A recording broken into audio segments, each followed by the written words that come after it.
السلام علیکم ناظرین، میرا نام ہے ہارون اجاز۔ امید کرتا ہوں آپ سب خیریت سے ہوں گے۔ آج کے اس سیشن کے اندر میں آپ کو بتاؤں گا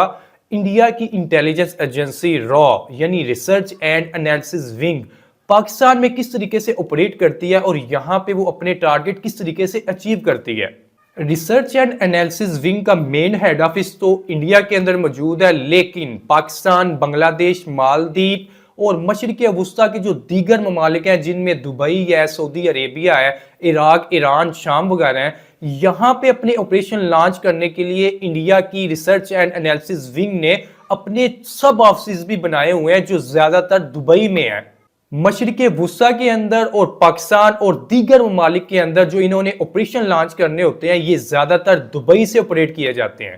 کسی بھی ملک کے اندر آپریشن لانچ کرنے کے لیے انٹیلیجنس ایجنسیز سب سے پہلے وہاں پہ اپنا ایک سلیپر سیلز مینٹین کرتی ہیں۔ میں آپ کو بتاتا ہوں کہ سلیپر سیلز کیا ہوتا ہے۔ ناظرین، یہ کسی بھی انٹیلیجنس ایجنسی کا ایک خفیہ ایسٹ ہوتا ہے جس کو لانگ ٹرم یوز کے لیے پروڈیوس کیا جاتا ہے۔ مثال کے طور پہ اگر ہم نے انڈیا کے اندر کوئی بھی خفیہ آپریشن کرنا ہے، ہم سب سے پہلے وہاں پہ اپنا ایک انڈر کور ایسٹ پروڈیوس کریں گے اور اس کو آنے والے کوئی 10 سے 15 سالوں کے لیے تیار کرتے ہیں۔ یعنی یہ ایسے ایسٹ ہوتے ہیں جو بالکل ڈارمنٹ ہوتے ہیں، جو بالکل سائلنٹلی وہاں پہ جا کے اپنا کام کرتے ہیں، انفارمیشن اکٹھی کرتے ہیں، اور جب آنے والے وقتوں کے اندر یعنی 5 سے 10 سال میں جب ہم ان کو ضرورت ہوتی ہے تو ہم ان کو ایکٹیویٹ کرتے ہیں اور ان سے اپنا آپریشن لانچ کرواتے ہیں۔ یعنی ہم نے انڈیا کے اندر کوئی بھی آپریشن لانچ کرنا ہے تو آج ہم نے اپنا ایک خفیہ ایسٹ وہاں پہ بھیج دیا ہے اور اس کو اس طریقے سے تیار کیا ہے کہ آنے والے 10 سے 15 سالوں میں جب وہ مکمل تیار ہو جائے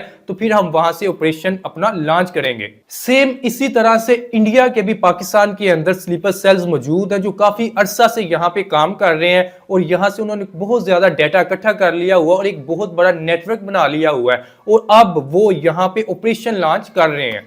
2021 کے اندر پاکستان کے علاقے لاہور میں حافظ سعید کی رہائش گاہ کے اوپر خودکش حملہ ہوا تھا اور حالیہ دنوں میں پاکستان کے مختلف شہروں کے اندر جماعت الدعوہ اور جیش محمد کے مختلف افراد کی ٹارگٹ کلنگ کی گئی ہے اور ان کو شہید کیا گیا ہے۔ یہ سارے کے سارے آپریشنز انڈیا کی ریسرچ اینڈ انالیسس ونگ نے دبئی سے بیٹھ کے آپریٹ کیے ہیں۔ میں نے آپ کو پہلے بھی بتایا تھا کہ انڈیا کی ریسرچ اینڈ انالیسس ونگ کا مین ہیڈ آفس تو دلی میں ہے، جبکہ اس کے سب آفسز دبئی میں بھی ہیں، جہاں سے یہ مشرق وسطیٰ بالخصوص پاکستان، بنگلہ دیش اور مالدیپ کے علاقوں کو ٹارگٹ کرتی ہے۔ ایک رپورٹ کے مطابق دبئی کے مختلف ریاستوں کے اندر تقریباً 90,118 انڈین کمپنیز کام کر رہی ہیں اور دبئی کی مختلف ریاستوں کے اندر تقریباً 3.8 ملین انڈین لوگ بس رہے ہیں اور یہ مختلف ریاستوں کے اندر اپنا کام کر رہے ہیں۔ ناظرین، یہ جتنی بھی کمپنیز ہیں جو دبئی کے اندر کام کر رہی ہیں ان کے اوپر زیادہ تر را کی نظر ہے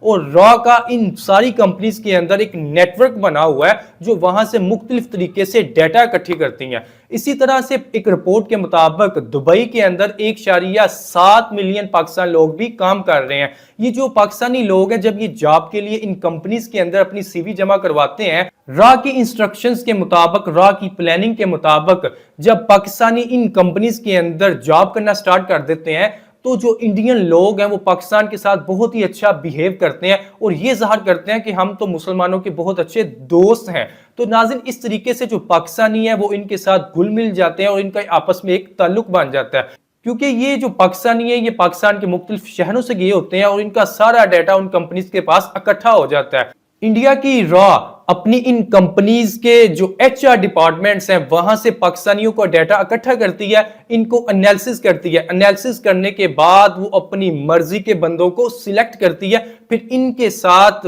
مزید قریبی ریلیشن بنانے کی کوشش کرتی ہے۔ اسی طریقے سے دبئی کی مختلف ریاستوں کے اندر وہ پاکستانی جن کو جاب تلاش کرنے کے اندر مشکل پیش آتی ہے یا وہ قانونی کارروائی کا سامنا کر رہے ہوتے ہیں یا دبئی کی مختلف جیلوں کے اندر قید ہیں، ان کے ساتھ بھی ریسرچ اینڈ انالیسس ونگ تعلقات بناتی ہے اور ان کو مختلف آفرز پیش کرتی ہے۔ اب جب ان پاکستانیوں کا ان انڈین کے ساتھ ایک خاص ریلیشن بن جاتا ہے، ریلیشن بننے کے بعد جب پاکستانی ان انڈین سے فائدہ لے لیتے ہیں،